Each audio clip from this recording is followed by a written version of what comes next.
Hi, I'm Life Coach Landry, and the topic is 4 disorders that resemble but aren't depression. Why it never hurts to get a blood test before your diagnosis. Mental illness is always a little difficult to diagnose, particularly because there are no psychological tests to help, clinics and certain kinds of studies and things like that. Diabetes is diagnosed through blood tests. Cancer is diagnosed through biopsies, and medical imaging and mental illness is diagnosed through a checklist of self-reported symptoms. And because of this, sometimes it's misdiagnosed. There is no x-ray to show if you're depressed. Okay? So I'm going to give you 4 conditions that are commonly mistaken for depression by clinicians and the public. Number 1 is probably the most popular: bipolar disorder. Bipolar disorder, like depression, involves periods of intense lows and highs. During these lows, people with bipolar disorder experience the exact same symptoms found in depression. They may feel hopeless, worthless, or even suicidal. But unlike depression, people with bipolar disorder also experience high periods of mania, and where they feel confident and productive and otherwise on top of the world. Sometimes this manic phase is so pleasant that many people with the disorder are unable to recognize it as a part of their illness. Instead, they only seek help during low periods. And that's why bipolarism is really hard to see, because there are highs to it. And because there are highs, people think they're feeling good and they're doing well. There was a study done that up to 22% of people with bipolar disorder are mistakenly diagnosed with depression. So it shows you that almost a quarter of people that are currently diagnosed as depressed aren't actually depressed. Another study found that people with bipolar disorder have an average gap of 10 years before they receive proper diagnosis. So recognizing the difference between bipolar and depression is vital, since medications are used to treat depression can often worsen symptoms for bipolar people. Number 2 is hypothyroidism. Now, a lot of people may not know what this is. It's a condition in which the thyroid gland does not release a sufficient amount of hormones. Because these hormones are necessary for the brain and the body to function, people with the disorder typically experience fatigue, diminished concentration, and low mood, all characteristics of depression. But research shows an estimated 20 million Americans have a form of thyroid disease, but that up to 60% of these people are unaware of their condition. Instead, they erroneously believe that they are easily fatigued, lazy, or depressed. But unlike depression, people with hypothyroidism are overly sensitive to cold temperatures and may feel cold all the time. They're also more likely to experience dry skin, hair loss, hoarse voice. But thankfully, hypothyroidism can be checked with a simple blood test, and treating hypothyroidism requires only 1 pill a day. So number 3 is going to be diabetes, which is becoming much more of a commonplace in the United States. But diabetes is another illness that's commonly confused with depression. Often people develop type 2 diabetes without recognizing it. They may suddenly find themselves losing weight, feeling fatigued, and growing more irritable than usual. Since all of these symptoms are also associated with depression, they may fail to recognize that their body is having problems with insulin. Insulin resistance, one of the precursors to type 2 diabetes, has been significantly linked to depression. But people with diabetes are also at risk for diabetes distress, a condition that mimics depression. There was a study done that found that people who were diagnosed with both diabetes and depression experienced reduced depression symptoms after receiving interventions designed to help manage diabetes.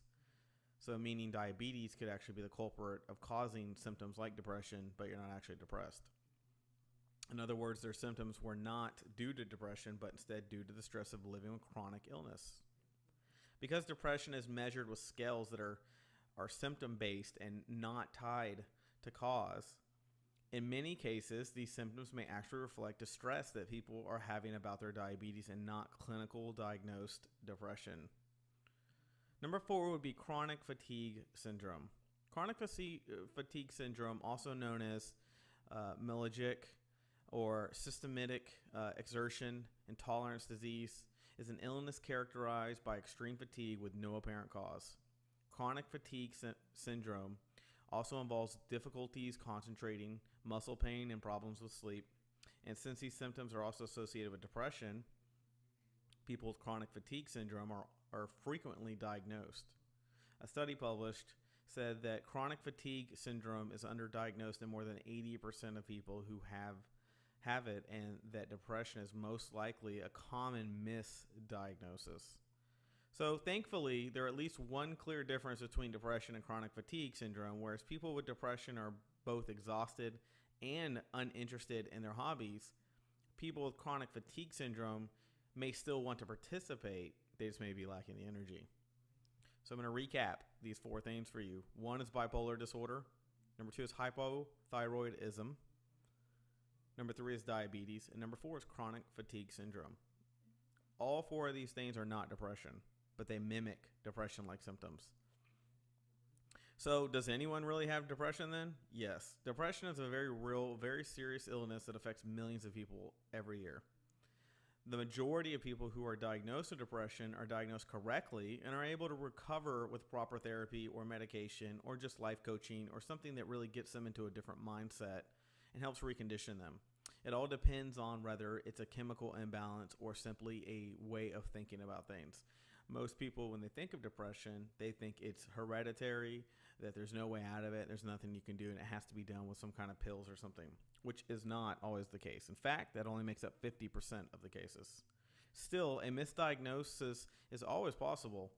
You know, if you're being treated for depression and aren't experiencing any benefits, it's entirely possible that you have a disorder that's mimicking the condition. So before starting an antidepressant, regimen, it never hurts to take a blood test to rule out one of the commonly confused conditions such as diabetes, hypothyroidism, or chronic fatigue syndrome. You got to remember these things are things that mimic it, but certainly don't necessarily mean it. Remember, it ain't what you don't know that gets you into trouble. It's what you know for sure that just ain't so. So kind of think about it like that. So I hope this information was helpful. This is a common topic amongst my people when I do my live sessions that, they say I'm feeling depressed. And once I dive in with them and start finding out what it is, they're almost 99% of the time, they're not actually depressed people. They're either going through something or they have another condition they haven't gotten checked out. And the first thing I tell anybody when that type of situation happens is go get a blood test, because a blood test can rule out the 4 things really quickly that may be what you actually have. And because of that, it saves you a lot of trouble. Remember, bipolar is a common misdiagnosis with depression, okay? And hypothyroid is something in your body that can be treated. Diabetes is something that's in your body. Chronic fatigue syndrome is something that can be worked on behaviorally and worked on through nutrition and things like that. So they're easy changes, actually.